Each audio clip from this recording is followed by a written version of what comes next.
اسامہ بن زید رضی اللہ عنہ سے کسی نے کہا کہ اگر فلاں صاحب عثمانی رضی اللہ عنہ کے وہاں جا کر ان سے گفتگو کرو تو اچھا ہے، تاکہ وہی فساد دبانے کی تدبیر کریں۔ انہوں نے کہا کہ یہ تم لوگ یہ سمجھتے ہو کہ میں ان سے تم کو سنا کروں؟ تمہارے سامنے ہی بات کرتا ہوں، میں تنہائی میں ان سے گفتگو کرتا ہوں، اس طرح کے فساد کا دروازہ نہیں کھلتا۔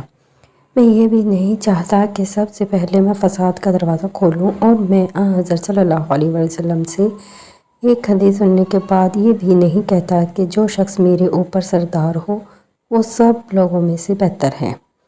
لوگوں نے پوچھا کہ آپ نے حضرت صلی اللہ علیہ وسلم سے جو حدیث سنی ہے وہ کیا ہے؟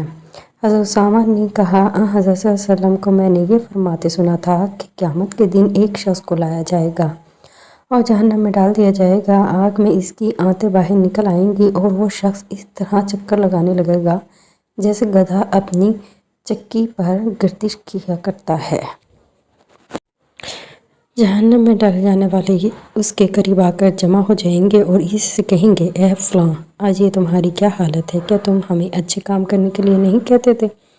اور کیا تم برے کاموں سے ہمیں منع نہیں کیا کرتے تھے؟ وہ شخص کہے گا، جی ہاں، میں تمہیں تو اچھے کاموں کا حکم دیتا تھا لیکن خود نہیں کرتا تھا، برے کاموں سے تمہیں منع بھی کرتا تھا لیکن میں اسے خود کیا کرتا تھا۔ اس حدیث سے ہمیں کو اندر نے بھی شبہ کیا ہے، انہوں نے عمر سے روایت کیا ہے۔ حدیث صحیح بخاری 3267۔